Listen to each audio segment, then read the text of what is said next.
한국과 러시아는 군사 분야 협력을 발전시키려 한다. 블라디미르 푸틴 대통령의 한국 공식 방문 결과가 그렇다.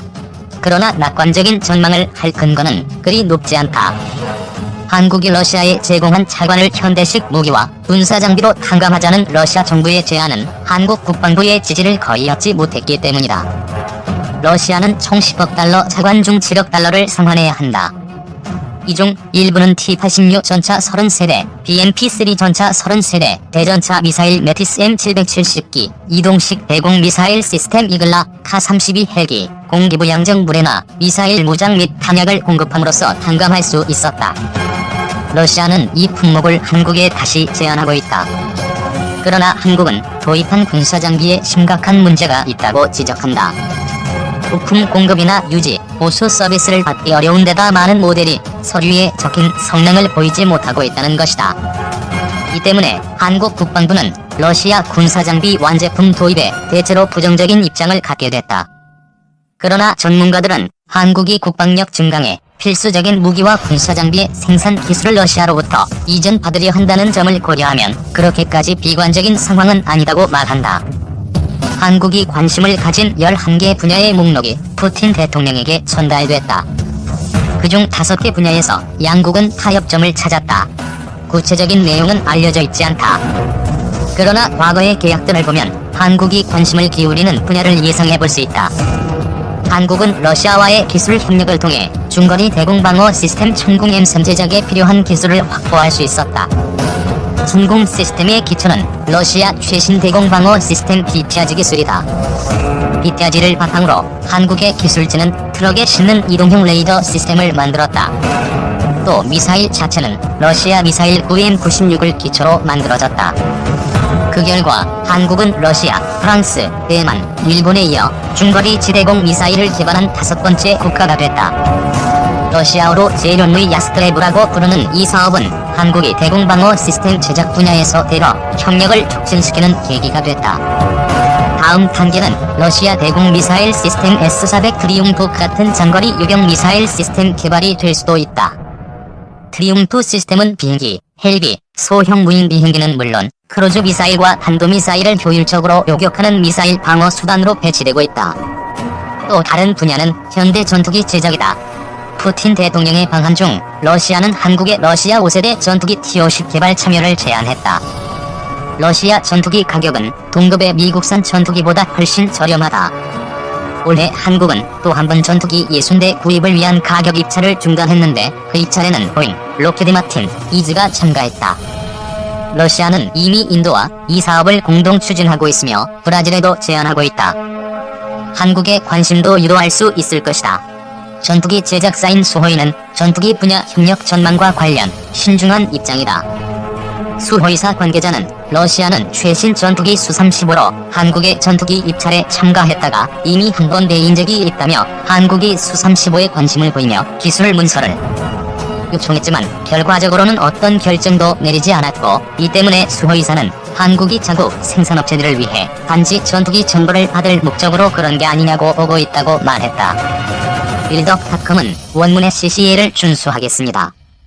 블로그에 삽입된 광고들의 수익들은 모두 공개하여 투명성을 유지하고 그 수익들은 블로그 공개하에 도메인 구매와 공익사업에 사용하고자 합니다. 블로그에 삽입된 광고들의 수익들은 모두 공개하여 투명성을 유지하고 그 수익들은 블로그 공개하에 도메인 구매와 공익사업에 사용하고자 합니다. 대한민국의 고등훈련기 T-50 T-50 골든 이글 대한민국에서 개발한 개발 초음속 고등훈련기로 골든 이글이라는 애칭은 건독수리에서 따왔다고 한다. 국방과학연구소에 의해 입안된 두 번째 항공기 제작 프로젝트로 KTX-2 사업을 통해 록히드 마틴과 카이의 공동 개발로 이루어진 기체이다.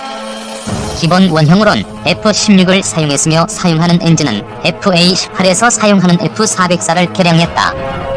1989년에 국방과학연구소가 처음으로 제안하여 1990년에 삼성항공이 사업자로 선정되고 체계 개발은 1997년 10월 재개되었다. 2000년에 상세 설계안에 대한 검토가 완료되었다. 2000년 2월 KTX-2에 대한 명칭이 T-50으로 결정되고 2001년 10월 31일에 1호 시제기가 출고되었으며 2005년 10월부터 양산이 시작되었다. 2005년 12월에 1호기가 납품을 시작했다.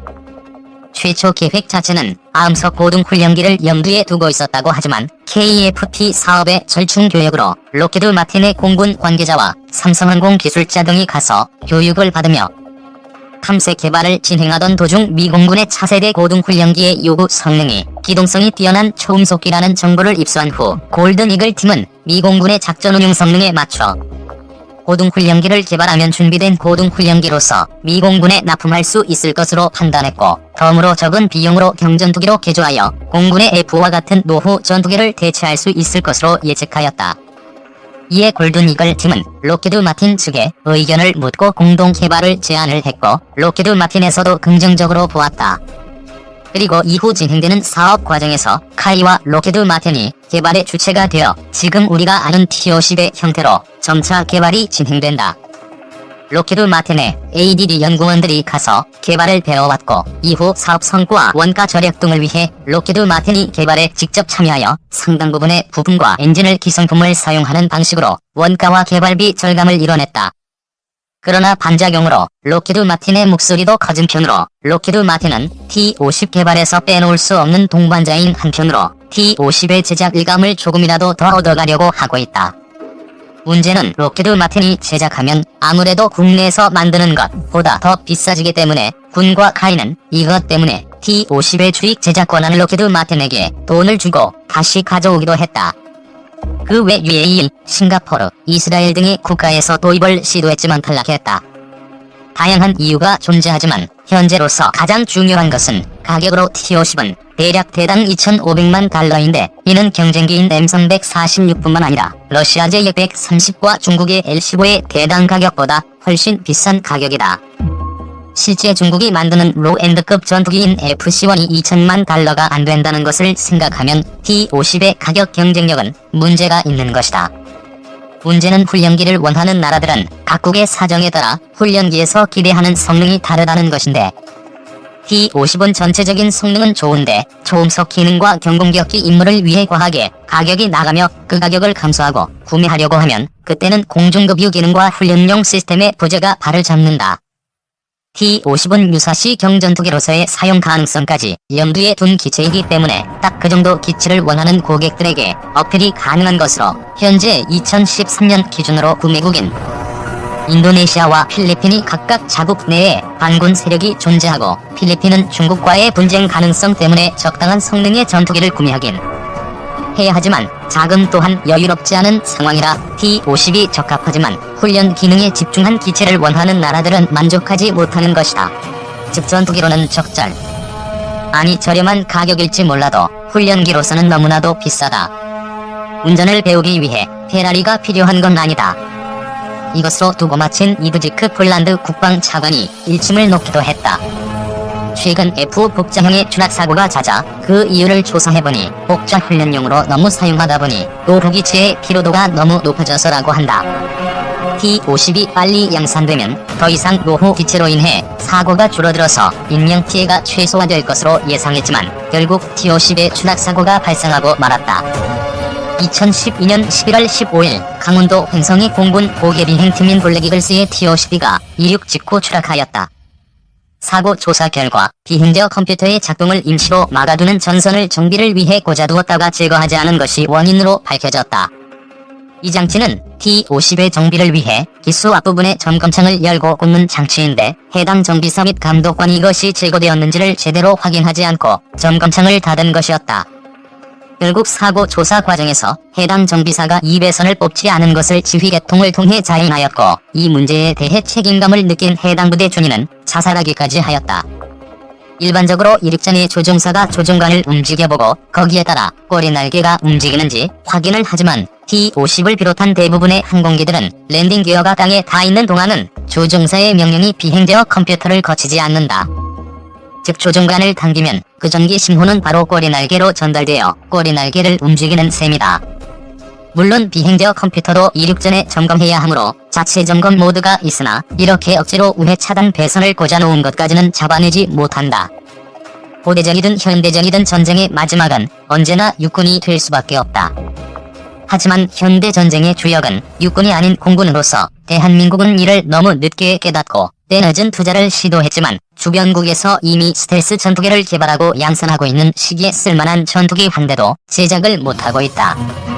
때문에 언론에서는 KF-X에 대해 부정적인 견해가 많다 못해 넘쳐 흐르고 실제로 성공적인 사업이 되지 못할 것이라는 게 필자의 생각이기도 하다. 하지만 성공적인 사업이 되지 못할 것이라는 이유로 비난받거나 포기해야 하는 사업이 아닌 미래의 진정한 대한민국제 전투기의 시초가 될 수 있도록 지속적인 투자와 관심이 요구된다. 그리고 미래는 아무도 모르는 것이다. 실제 KF-X가 매우 성공적인 사업이 될지는 아무도 모르는 것이므로 지나친 비난은 삼가해야 할 것이다.